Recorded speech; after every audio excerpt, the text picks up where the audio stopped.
The first sign was subtle. A change in perfume, a new shade of lipstick, little things I initially brushed off as Genevieve simply taking better care of herself.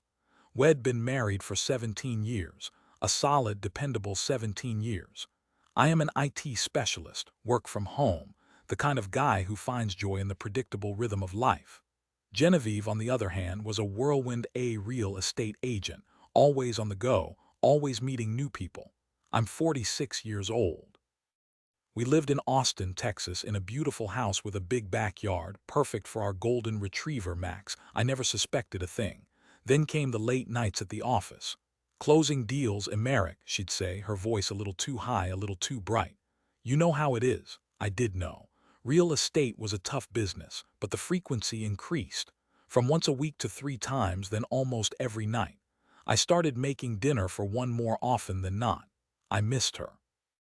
I missed our quiet evenings, our shared laughter, the comfortable silence we'd built over the years.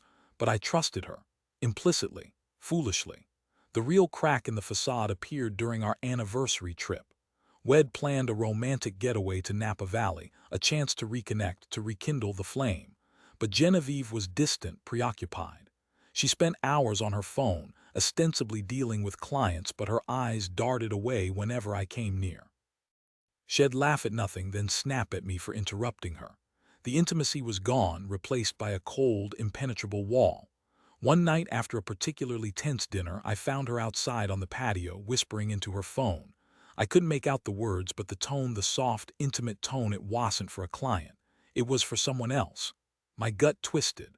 A cold dread washed over me. I wanted to confront her, to demand answers, but fear held me back. Fear of what I might discover. Fear of losing the woman I loved, so I did nothing. I went back inside, poured myself a glass of wine, and pretended everything was fine. The rest of the trip was a blur of forced smiles and strained conversations. We returned to Austin, the tension hanging heavy in the air between us. The discovery came unexpectedly, like a punch to the stomach. A misplaced receipt. A small, innocuous piece of paper tucked away in her purse. A receipt for a hotel room. Not in Austin, not even close. It was in San Antonio, a 2-hour drive away. And the date was last Tuesday. The night she'd told me she was working late. My world tilted on its axis. The blood drained from my face. I felt sick, nauseous. I sat down heavily on the bed, the receipt clutched in my hand, the truth screaming at me. She was cheating, she was having an affair with whom I didn't know, didn't want to know. The pain was unbearable, a searing agony that ripped through my chest. I spent the next few days in a daze, going through the motions of life but feeling utterly hollow inside. I couldn't eat, couldn't sleep. I replayed every moment of our marriage in my head, searching for clues, for signs I'd missed. How could I have been so blind, so trusting, so stupid? I considered confronting her, but I couldn't bring myself to do it. I was afraid of the lies, the denials, the inevitable heartbreak. So I did what any self-respecting IT guy would do. I hacked into her phone. The things I found, the messages, the photos, the videos, they were like a knife twisting in my gut. It was Liam, one of her colleagues, a younger, flashier guy. They'd been seeing each other for months. The messages were explicit, the photos intimate, the videos I couldn't watch them all. I wanted to vomit. I wanted to scream. I wanted to disappear. The betrayal was so profound, so complete, it shattered everything I thought I knew about my life, about my marriage, about Genevieve. She wasn't the woman I thought she was. She was a liar, a cheat, a deceiver, and I had been her fool. The emotional collapse was swift and brutal. I locked myself in the bathroom and sobbed, great heaving sobs that shook my entire body. I felt like I was drowning, suffocating in a sea of pain and anger. I wanted revenge. I wanted to hurt her the way she had hurt me. I wanted to make her pay for her betrayal, but I also wanted her back. I wanted to rewind time, to erase the last few months, to go back to the way things were. But I knew that was impossible. The damage was done, the trust was broken, and our marriage was over. I finally confronted her that evening. I waited for her to come home, sitting in the living room, the evidence spread out on the coffee table. Her face paled when she saw it. She didn't deny it. She couldn't. The evidence was too damning. Emerick, she started, her voice trembling. Don't, I said, cutting her off. Just don't. I couldn't bear to hear her lies, her excuses. How could you? Asked, my voice barely a whisper. How could you do this to me, to us? She started to cry. "I don't know," she said, her voice choked with sobs. I don't know." "Did you ever love me?" I asked, the question tearing at my soul. She hesitated just for a moment, but that was enough. I thought I did," she said, her eyes filled with tears. But what?" I demanded, my voice rising. "But you found someone better." "No, it's not like that," she said, shaking her head. "It just happened." "It just happened," I repeated, incredulous. "You just happened to fall into bed with another man. You just happened to betray your husband of 17 years. She didn't answer. She just stood there crying, her face a mask of guilt and shame. "Get out," I said, my voice cold and hard. "Get out of my house." "Emerick, please," she begged. "Don't do this. We can work through this, I promise." "There is no we," I said, my voice unwavering. "Not anymore. Get out." She left, just like that. No fight, no argument, just quiet resignation. As I heard the door click shut behind her, a wave of emptiness washed over me. She was gone, and so was my life. The fallout was messy and painful. The divorce was bitter and acrimonious. She tried to blame me, to paint me as controlling and emotionally unavailable, but the truth came out. Her affair was exposed. Her reputation was tarnished. And she lost everything, including Liam. He dumped her as soon as the divorce papers were filed, leaving her alone and miserable. I didn't take any pleasure in her suffering. I just felt numb, empty, hollow. I sold the house in Austin, too many memories, too much pain. I needed a fresh start. I moved to Seattle, a city I'd always dreamed of living in. I got a new job, a new apartment, a new life. I started seeing a therapist, trying to process the trauma, to heal the wounds. It wasn't easy. Some days were better than others. But I was determined to move on, to rebuild my life, to find happiness again. One evening, a few months after the divorce was finalized, I received a call from an unknown number. I almost didn't answer it, but something told me to pick up. It was Liam's wife. She had found out about the affair, of course, but she wasn't calling to yell or scream. She was calling to thank me. "Thank you for exposing them," she said, her voice calm and measured. "I knew something was going on, but I couldn't prove it. You gave me the proof I needed to leave him." She told me that Liam had been a serial cheater, that Shed suspected him for years.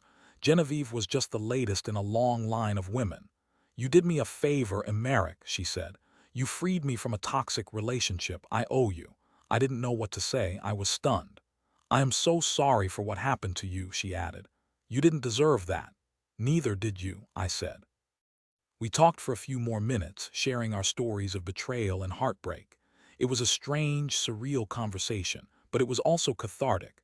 It was comforting to know that I wasn't alone in my suffering. After the call, I felt a sense of closure, a sense of peace. I realized that I had survived, I had endured, and I had emerged stronger, wiser, and more resilient. Genevieve's betrayal had been a devastating blow, but it hadn't destroyed me. It had broken me, yes, but it had also forced me to rebuild myself, to create a new life, a life that was better, richer, and more authentic than the one I had before. I started painting again, something I hadn't done for years. I found solace in the colors, in the textures, in the act of creation. It was a way to express my emotions, to process my pain, to find beauty in the midst of chaos. I also started dating again, slowly, cautiously. I was wary of getting hurt again, of trusting the wrong person. But I knew that I couldn't let fear control my life. I deserved to be happy. I deserved to find love again. And eventually I did. Her name was Bronte, a kind, intelligent, and compassionate woman who saw me for who I was, flaws and all. She didn't judge me for my past. She embraced me for my present. And she gave me hope for the future. Genevieve, on the other hand, never recovered. She lost her job, her friends, her reputation. She became a pariah, ostracized by everyone who had once admired her. She tried to contact me a few times, begging for forgiveness, pleading for another chance, but I refused to see her.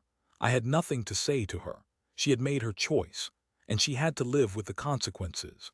One day I received a letter from her. It was a long, rambling letter filled with regret and remorse. She admitted that she had made a terrible mistake, that she had ruined her life, that she would never forgive herself.